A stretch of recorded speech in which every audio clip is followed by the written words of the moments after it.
por lo pronto. Y cualquier cosita, yo siempre digo que me gusta ver cine argentino de la década del 50, 60, sobre todo la década del 60, porque lo veo como documental, o sea, ver una ficción, pero alguien filma en la calle un ratito, se baja de un colectivo y me trae, bueno, rememoranza de un Buenos Aires que ya no existe, pero me fascina esa idea del registro, de lo que queda grabado para siempre, de cosas que no existen más.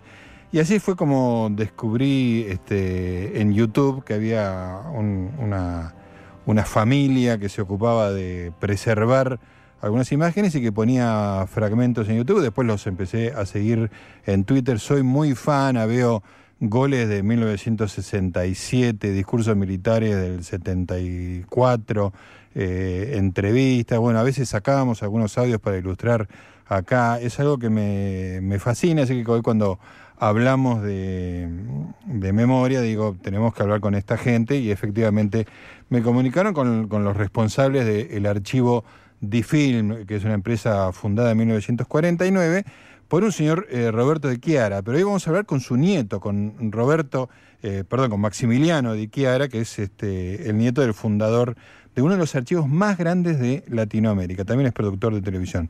Maximiliano, ¿estás por ahí? Sí, muchas gracias por haberme invitado, Gustavo. ¿Qué tal? ¿Cómo estás, Maximiliano? Gracias por comunicarte con nosotros. No, gracias a ustedes, en serio. ¿Qué edad tenés, Maximiliano? Tengo 24 años. 24 años. Muy joven. ¿Y sos tan fanático del registro como del archivo como toda tu familia? Sí, desde muy chiquito que estoy con esto, me crié acá y me puse a trabajar en esto desde muy chiquito, y creo que nunca lo voy a dejar, y mis hijos van a seguir y mis nietos también. Es algo que se lleva en la sangre. Evidentemente. Bueno, como estaba contando recién, soy muy fan del archivo Difilm, lo consumo muchísimo, hay de todo. Y es un archivo que sigue creciendo, o sea, ustedes están grabando, registrando, ¿qué están haciendo? Sí, y eso que en YouTube solamente tenemos el 0,05 del material. ¿Eso es un número que me estás dando exacto o es una metáfora?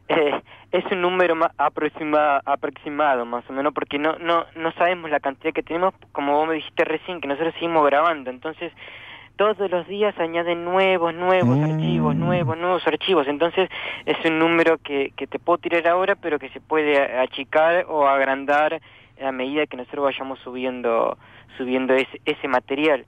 Y además no solamente es material visual, sino que también tenemos material sonoro y material gráfico. No es un archivo solamente visual. Sí, de imágenes en movimiento, sino también fotos y audios. Sí, y diarios y revistas. Y hasta también tenemos 7.200 placas fotográficas de vidrio de 1800. Ay, no, me muero, qué maravilla.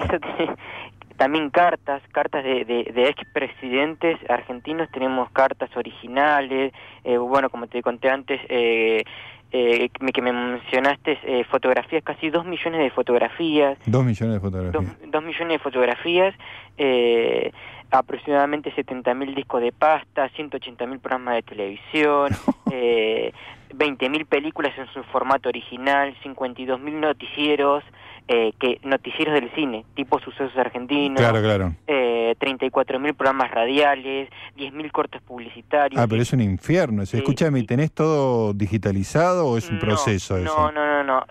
Nosotros aproximadamente tenemos 120.000 DVDs, pero casi el 80% de ese material son material nuevo que se grabó desde el 2007 a la actualidad. Claro. O sea, son programas de televisión del 2007. De los últimos años, claro. De los últimos años. Y el resto son digitalizaciones de películas o de programas de televisión que estaban en su formato 16 o 35 milímetros, que se pasaron a DVD, o también programas de televisión de la década del 80, que estaban en Umatic, o del 90 que estaban en Betacam. Claro, tenés todas las eras geológicas, tecnológicas. Sí, tengo de todos los soportes, desde el 16 milímetros, pasando por el Umati, pasando por el Betacam, pasando por el DBCam, mini DV, DVD y ahora se está utilizando mucho disco rígido. Claro, me imagino que debe ser el formato más cómodo, además para ustedes, ¿no? Porque no sabemos dentro de 10 o 20 años qué nuevo formato va a aparecer para poder...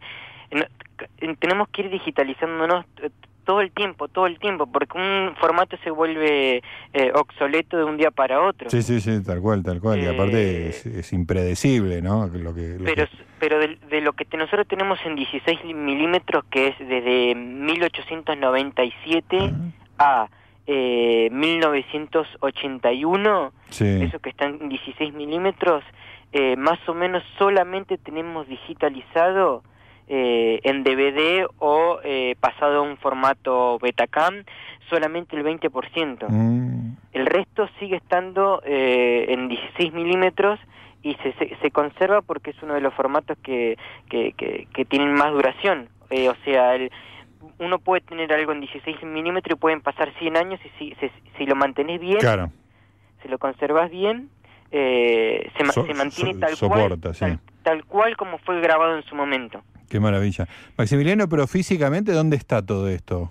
El depósito principal se encuentra en la ciudad de Florencio Varela y después tenemos un depósito en Quilmes y después un depósito bastante grande en Chascomús, que ahí se encuentra todo el material que es inflamable, por decirlo de alguna manera, porque el celuloide antes era muy inflamable y no se puede conservar en un lugar donde residencial, porque nosotros el depósito donde estamos ahora en Florencio Varela es un área residencial y no se puede. No puedes tener cosas que sea un riesgo que se puedan incendiar en algún momento. Ahora, me imagino esos depósitos deben ser como imposibles, no sé, quisiera ver registro del depósito también, ¿no? Porque hay fotografías en internet, en Google. Lo voy a buscar. En Wikipedia creo que también hay un Wikipedia creado por el archivo DIFIL y hay algunas imágenes de los depósitos y todo. Y me olvidé de comentarles de que también tengo aproximadamente 100.000 sobres con recortes de diarios de quién es quién en la Argentina. Ay, me muero. Por ejemplo, si vos querés buscar, no sé, Menem, por ejemplo, alguno, hay como 10 sobres con todos recortes periodísticos de todas las notas que se le hicieron a Menem en los 80 y en los 90. Claro, impresionante. Y así puede ser no solamente personajes políticos, también personajes del espectáculo, de la cultura, internacionales, o temáticas, por ejemplo, corrupción. Me decís, quiero hacer un documental o un programa especial sobre corrupción o una nota periodística. Y bueno, yo contengo sobres que tienen todos reportes periodísticos sobre corrupción. Escúchame, ¿y ustedes cómo hacen? O sea, ¿ofrecen un servicio? ¿Uno cómo puede acceder a eso? ¿Tenés una suscripción o se vende el material, el acceso al material?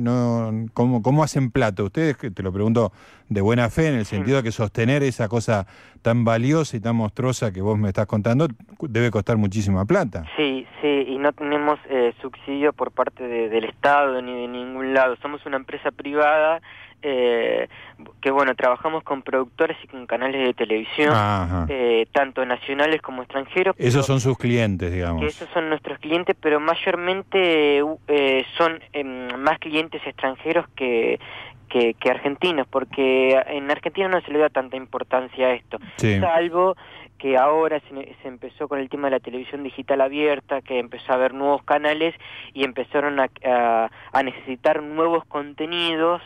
Ahí se le está dando un poquito más de bola, pero por ejemplo mi abuelo se hizo de todo este archivo porque la mayoría de los canales de televisión tiraban estos materiales, porque a nadie le importaba el pasado en ese momento, y lo tiraban, y mi abuelo siempre decía de que el 60% de las cosas que nosotros tenemos fue porque él fue revolviendo los tachos de basura de los canales de televisión. ¡Qué espectacular! Y porque lo llamaban por teléfono.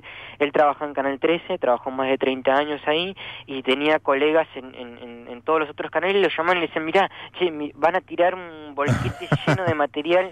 Y se iba a revolver ahí para sacar todo. Y antes de que eso termine en un basural o termine perdiéndose, mi abuelo iba y lo buscaba. Y otro material lo fue comprando mi abuelo a productoras, a canales de televisión, y también en el extranjero. Por ejemplo, lo que acá se vendía, por decirte de alguna manera, por $1, Sí.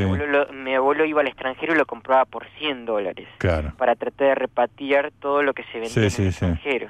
Qué maravilla. Es más, mi abuelo tuvo un montón de ofertas. Eso te iba a preguntar, porque debe haber mucha gente interesada en comprar eso.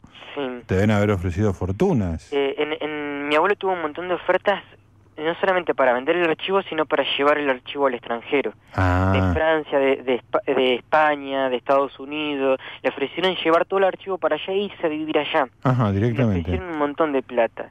Y mi abuelo no se quiso ir, nunca se quiso ir. Sí. A pesar de que él tenía que sustentar todo esto con su sueldo de periodista, él decidió quedarse acá en Buenos Aires, y él se murió. Trabajando de esto, y todos los ahorros que tenía y toda la plata que ganaba invirtiéndola en esto y comprando material. Y bueno, después sí hubo ofertas de tanto del extranjero como acá en Argentina para comprar todo el archivo, por ejemplo, del gobierno. Hubo propuestas cuando ¿El gobierno te propuso comprarte el archivo? Sí, hubo una negociación por el tema de la CDA. Es como ellos necesitaban crear contenidos para la televisión digital abierta, y tienen como algo que se llama CDA.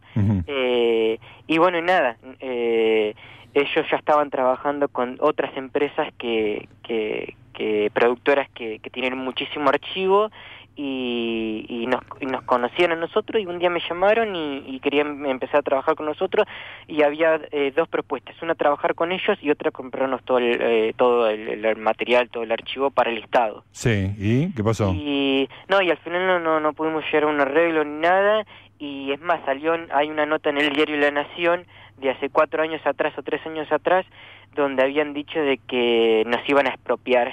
Directamente, qué impresionante, qué horror. Sí, o sea, porque había una propuesta no sé si vos te acordás que hace 3 o 4 años atrás había una propuesta para crear la Cinemateca Argentina. Claro, sí. Y bueno, la ley esa decía de que todos los archivos privados se iban a expropiar.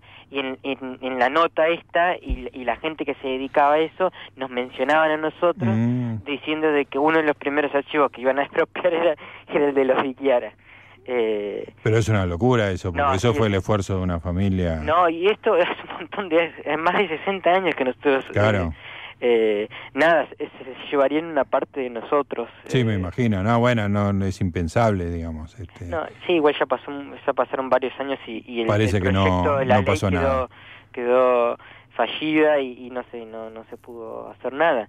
Pero bueno, y después nosotros trabajamos con canales de televisión acá en Argentina, con productoras que no solamente piden material de hace 10, 5, 20 o 30 años atrás, sino que hay productoras que ni siquiera graban cosas de hace una semana o 2 semanas atrás. No sé, no te quiero dar nombres, pero hay conductores de que en su propia productora me llaman por teléfono y me dicen: tenés mi programa. Ellos te piden a vos lo que ellos hicieron hace una semana. De la semana, tenés mi programa de la semana pasada. Sí, qué genial. Eso es algo increíble, que no graben ni siquiera sus propios programas que salieron al aire. Es insólito. Es insólito. Y después en el extranjero trabajamos con la televisión española, con la televisión de Londres, la RAI, la BBC de Londres, y hasta algo insólito: llegamos a trabajar en Asia con la televisión estatal china, donde coproducimos un documental sobre el Che Guevara. Mira, porque ustedes tenían mucho material, me imagino. Nosotros sí tenemos muchísimo material, pero nosotros no solamente tenemos de argentinos, y vos te habrás dado cuenta que tenemos mucho material del extranjero también, sí. que ni siquiera lo tienen los propios canales extranjeros, ni las cinematecas extranjeras. Por ejemplo, uno de los materiales más valiosos que nosotros tenemos es un cortometraje de Orson Welles, que es inédito, que según la Biblioteca del Congreso de los Estados Unidos, dice que en el año 2002, cuando dijimos que teníamos ese material, Sí. dice que vale más de 18 millones de dólares. La pelota, ¿y ustedes lo tienen? Y una de las 5 copias que existen en el mundo lo poseemos nosotros. Mirá. Y ni siquiera la Biblioteca del Congreso de los Estados Unidos la posee. Y nada, ese es uno de los tantos materiales extranjeros que nosotros tenemos que no se consiguen en ningún lado. Escúchame, Maximiliano, pues ustedes tendrían que tener un super museo que uno pueda visitar y... No, nosotros también hemos tenido propuestas porque mi abuelo fue declarado ciudadano ilustre de la provincia de Santa Fe, visitante ilustre del Paraguay y ciudadano ilustre de la provincia de Buenos Aires. Ajá. Y además el archivo está declarado de interés cultural por el municipio de Florencio Varela. Y hace 3 años atrás, en el viejo edificio de los laboratorios de YPF en Florencio Varela, se creó la Universidad Arturo Jauretche. Ajá. Y es un edificio grandísimo, y bueno, y hemos hablado con las autoridades de ahí y le hemos comentado que queríamos tener un museo que se denominara Roberto Di Chiara, porque ya hay un certamen acá, un certamen de cine en Florencio Varela que se llama Certamen Internacional Roberto Di Chiara, y la gente también del certamen le propuso crear el museo y nos ofrecieron un espacio físico dentro de la universidad. Pero el tema es que con las cosas que nosotros poseemos, Sí. Proyectores, televisores viejos, películas, o sea, un montón de cosas, guiones originales de cine, de radio, tenemos miedo de que quizás pase algo si lo dejamos ahí, porque no es una universidad nueva, que no tiene la seguridad que quizás tendría que tener para tener todo esto. Claro. Pero con todo respeto por la universidad de esa zona, me parece que esto amerita una cosa importante en un lugar muy accesible para todo el mundo, digamos, es un material realmente maravilloso, las cosas que se podrían hacer ahí. Yo te digo que miro mucho y vi cosas increíbles. Está la película esa que se hizo cuando cayó Perón en el 55, creo que rescataron ustedes, es una cosa increíble, o sea, tiene un valor periodístico, histórico fabuloso. Para los que nos están escuchando, El Mito es una película que se creó, que se filmó en el año 1957, creada por la Revolución Libertadora, que no tiene títulos de qué director la hizo, ni qué editores, ni qué camarógrafos, nada, ni qué guionista, nada, no dice nada. Y se iba a emitir en los cines, pero a la Revolución Libertadora le dio miedo por el tema de la cantidad de militantes peronistas que había en ese momento, y que podía ser un motivo de disturbio, digamos. Podría haber pasado cualquier cosa. Y mi abuelo trabajaba en ese momento, creo que no sé si te miento, si te digo el diario Crítica te miento, trabajó ahí, pero no me acuerdo si es exactamente en esa fecha. Y tenía conocidos que eran dueños de cinematecas que le habían comentado esto, y consiguió una parte, porque las películas se dividen en actos, y consiguió una parte de la película acá en Buenos Aires y la otra parte la consiguió en Uruguay. Juntó toda la película completa y la guardó durante más de 50 años, hasta que en el año 2007, después de un año de haberse pasado de Canal 13 a Canal 9, se la mostró en ese momento el dueño del canal era Daniel Haddad, y se lo mostró a Daniel Haddad y le dijo: tengo esto para mostrar, me gustaría mostrarlo. Y a Daniel Haddad le fascinó la idea.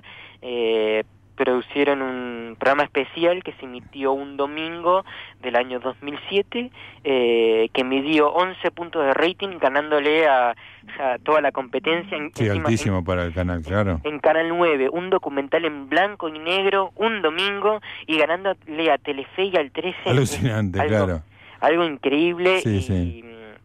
No, sí, ustedes están en condiciones de hacer, digo, con todo respeto te lo digo, ¿no? Pero ahí hay, digo, podés tener un programa semanal, tener un canal de cable, o sea, pueden aspirar a cosas muy nosotros importantes. ya tuvimos bueno, en la década del 90 nosotros fuimos los que le dimos material a Siglo XX Cambalache. Ah, claro, me imagino. Además, el canal Volver se fundó gracias en parte a mi abuelo, porque el 60% del material que se transmitió ahí durante la década del 90 era material de nuestro archivo. Es más, si vos te fijas, hoy en día no están pasando cosas en blanco y negro. No, lamentablemente no. ¿Por qué? Porque todo el material en blanco y negro pertenece a nosotros. Es de nosotros. Claro. Mi abuelo, cuando se fue del grupo Clarín en el año 2006, se llevó todo lo que pertenecía. Por eso ellos ya no tienen ese material. Y ellos ya no tienen ese material. Deben tener cosas, me imagino. Me acuerdo de haber visto en Volver, que obviamente ahora me doy cuenta que es material de ustedes, unos programas de debate político en blanco y negro de la década del 60, todo fumando, era una cosa hermosa. Era un material de una riqueza pero extraordinaria y no, eso ya imperioso que eso circule. No, y después del canal Volver, en el año 2007, cuando se creó C5N, Adap le volvió a dar otra oportunidad a mi abuelo y le dijo que quería que produjera programas de televisión ahí, y había tres proyectos, que se hizo uno en realidad porque después luego falleció mi abuelo, pero se hizo uno que se llamó Historias de un Siglo, que se emitía los sábados y los domingos de 14 a 16 horas, 2 horas sábados y 2 horas domingo, con la conducción en la primera temporada con Jorge Formento y la segunda temporada con Tete Custarot. Le llegó a medir 1 punto y pico de rating, ganándole a menos ATN, a toda la audiencia, y era material en blanco y negro, cosas, la mayoría inéditas. No lo podíamos creer nosotros, y bueno, después mi abuelo falleció, así que no se pudo. Tuve ofertas, Rolando Graña en América 24, en ese momento, cuando era gerente en el año 2012 y 2013, me propuso hacer un programa de archivo, pero bueno, nos llegamos a un arreglo, y constantemente yo... Lo que veo es que es difícil arreglar con ustedes. ¿Cómo? Lo que veo es que es bastante difícil arreglar con ustedes, porque nunca se llega a un arreglo. No, el tema es que para ser sinceros, los canales de televisión tienen plata para algunas cosas. Sí, no, estoy absolutamente seguro de que no le dan la importancia económica que este proyecto tiene.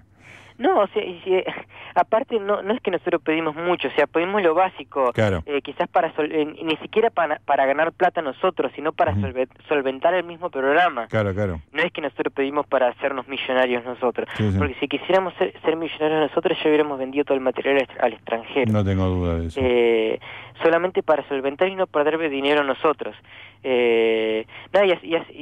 Bueno, y comentando el tema del museo, también mi abuelo hizo una muestra itinerante por todo el país que debido al éxito la hizo en su momento con la Universidad de Loma de Zamora, que en ese momento era decano Mariotto. Sí. Y esa muestra de afiches originales del cine la llevaron a España y a Francia, debido al éxito que había tenido en Argentina.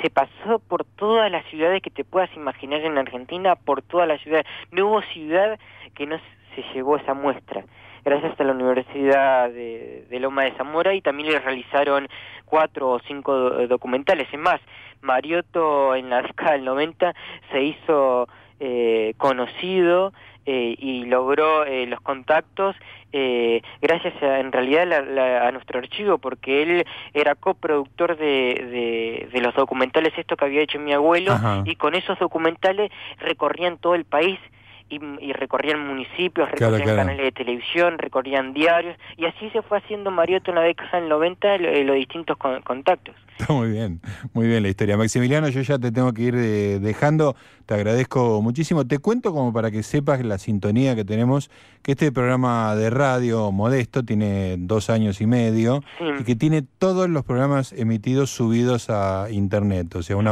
hay un registro de cada una de las cosas, nos ocupamos a los 2-3 días cada programa se sube y queda, digamos, ¿no? Porque hay una cosa de permanencia que como vos bien decías, en Argentina no hay mucha conciencia y es una pena. Así que estamos en sintonía con la familia Di Chiara. Buenísimo, genial. Bueno, te agradecemos mucho, Maximiliano, te deseo suerte y la verdad que te estoy a punto de pedir una visita guiada ahí a Florencio Varela, vamos con las productoras algún día, si no te parece mal, y nos mostrás todo el material. Dale, perfecto. Muchísimas gracias por haberme llamado. Te mando un gran abrazo. Hasta luego. Chau, chau. Maximiliano Di Chiara, 24 años, habló media hora sin respirar y este tipo tiene el archivo más grande que tiene en el país, un fenómeno. Hay que traerlo acá, porque debe ser. Claro, me hace el programa, me voy y lo dejo haciendo el programa a él. En junio de 2007, una técnica del INDEC, Cynthia Poc, tenía que calcular el nivel de pobreza usando el índice de la inflación que se venía falseando desde hacía varios meses. Se plantó y arriesgó su trabajo diciendo: preferiría no hacerlo. Y así se nos fue la primera hora. ¿Me pisé con el separador?